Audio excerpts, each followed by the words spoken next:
அத்தை. இசை, வாமா.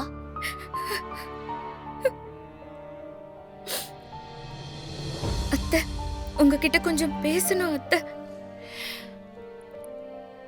இசை, நீ என்ன பேச போறன்னு எனக்கு நல்லாவே தெரியும்.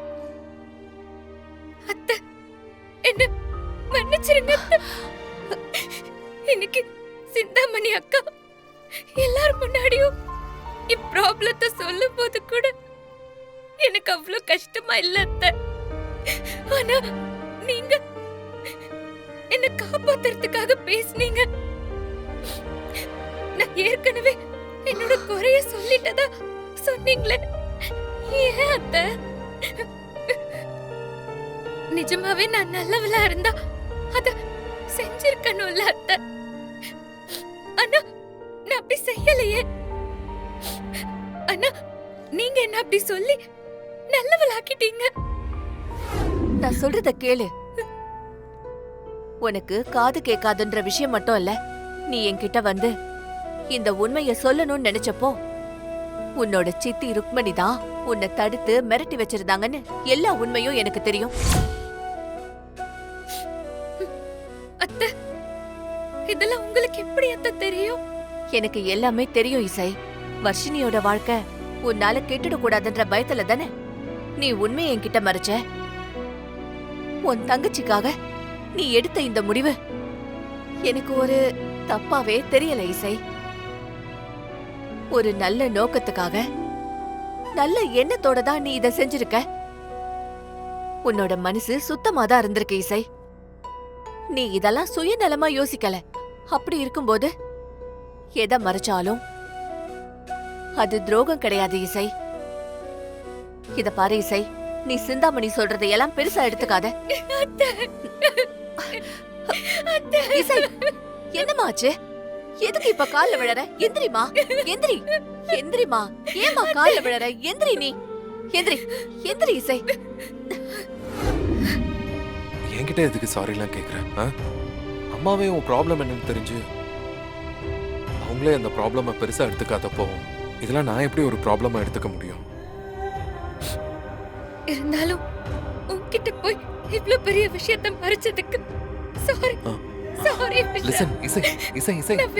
இங்க பாரு, இங்க பாரு. எனக்கு உன்னை பத்தி நல்லாவே தெரியும் இசை. நீ என்கிட்ட எதுவுமே எக்ஸ்பிளைன் பண்ணணும்னு தேவையே இல்லை. ஆனா நீ எனக்கு அப்பப்போ வீடியோ கால் பண்ணும்போது எனக்கு லேசா ஒரு சந்தேகம் வந்துச்சு. அது நிஜமா தான் சொல்றேன்.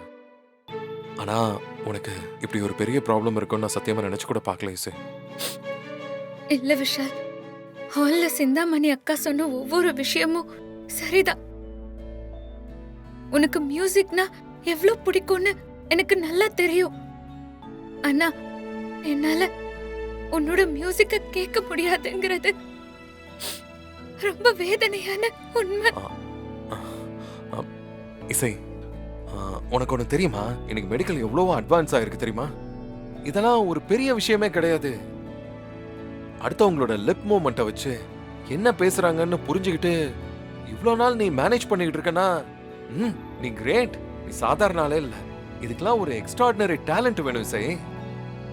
இவ்வளோ டேலண்ட் இருக்கிறவனால என் மியூசிக்கையும் புரிஞ்சுக்க முடியும்.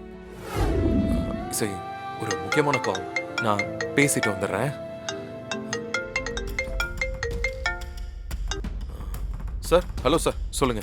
என்ன விஷால், நாளைக்கு கோர்ட்ல ஹியரிங் இருக்கு. உங்களால நேர்ல வர முடியுமா முடியாதா? லாஸ்ட் டைம் மாதிரி இந்த டைமும் கோர்ட்டுக்கு வராம அவாய்ட் பண்ணீங்கன்னா அப்புறம் கேஸ் அவ்வளோதான், நம்ம கைமீறி போயிடும். எதுவாக இருந்தாலும் நேரில் வந்து பேசலாமா? நேரில் வந்து சொல்கிறேன். சரி விஷால், வாங்க. Okay sir.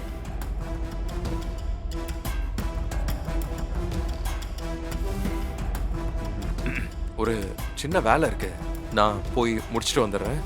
இந்த நேரத்துல என்ன வேலை? இல்லை, நான் சீக்கிரம் வந்துடுறேன்னு. வரேன்.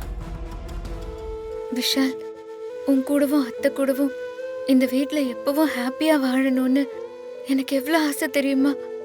ஆனா வர்ஷினி இந்த வீட்டுக்குள்ள வந்து அடுத்த நிமிஷம் உனக்கு நான் பண்ணி கொடுத்த அந்த ப்ராமிஸை கீப் அப் பண்ணிட்டு உன் லைஃபை விட்டு நான் டோட்டலா விலகி போயிடுவேன் விஷால். டேய் மச்சான். டேய் விஷால், ஆமா ஆ, எதுக்கு என்ன அவசர அவசரமா லாயர் ஆஃபீஸ்க்கு வர சொன்ன? மச்சான் எல்லாம் ஒரு நல்ல விஷயம் தான்டா.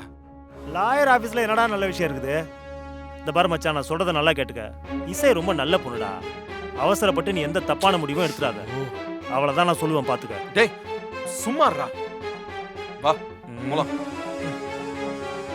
இந்த ஃபைலை மேடம் கிட்ட கொடுத்து Okay, sir. சைன் வாங்கிருங்க. Okay. Excuse me sir. வாங்க விஷால், உட்காரு. என்ன இவ்வளோ லேட்டாக வர்றீங்க? ஏற்கனவே ஜட்ஜு கோர்ட்டு முடிச்சு கிளம்பி போயிட்டார். இன்னைக்கு ஹியரிங் நீங்கள் சைன் பண்ணியிருக்கணும். நாளைக்கு ஒரு நாள் தான் டைம் இருக்கு. நாளைக்கு நீங்கள் சைன் பண்ணலன்னா அடுத்த ஹியரிங்க்கு 3 months ஆகும். அது வந்து சார், எனக்கு டைவர்ஸ் வேணான்னு முடிவு பண்ணியிருக்கேன் சார். என்ன விஷால் சொல்கிறீங்க? ஆமாம் சார். நான் என்னோட ஒய்ஃபை இன்னும் பெட்டராக புரிஞ்சுக்க ட்ரை பண்ண போகிறேன் சார்.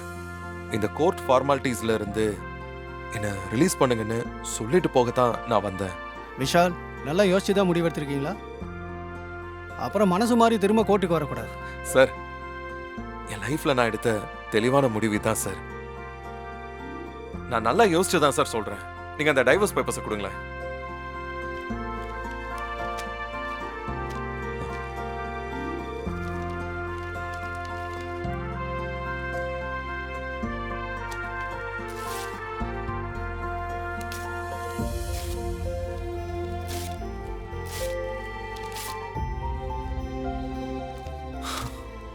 சார் வரேன் சார். தேங்க்யூ மச்சான், போலாம். மச்சான் சூப்பர்ரா.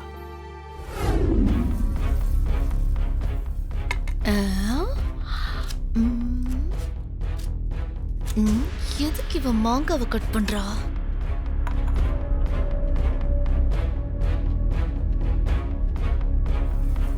ஏய் நெல்லு, என்ன எந்த நேரத்துல மாங்காவை தூக்கிட்டு போயிட்டு இருக்க? அம், அதுவா, அது வர்ஷினிக்கு மாங்கானா ரொம்ப பிடிக்கும், அதான் எடுத்துட்டு போயிட்டு இருக்கேன். மாங்காவை பிடிக்கும்னா அதுக்காக இப்படியா? இவ்வளவு பெரிய மாங்காவை நறுக்கி எடுத்துட்டு போறா? ஏதோ தப்பா இருக்கே. இவ எடுத்துட்டு போறத பார்த்தா ஏதோ மசக்கையில இருக்கிறவளுக்கு மாங்காய் எடுத்துட்டு போற மாதிரியே தெரியுது. எதுக்கு என்னன்னு பாப்போம். வர்ஷினி, இந்தா இந்த மாங்காயை சாப்பிடு. இந்த மாதிரி டைம்ல மாங்காய் சாப்பிட்டா வாமிட்டே வராதுன்னு சொல்லுவாங்க. சாப்பிடு.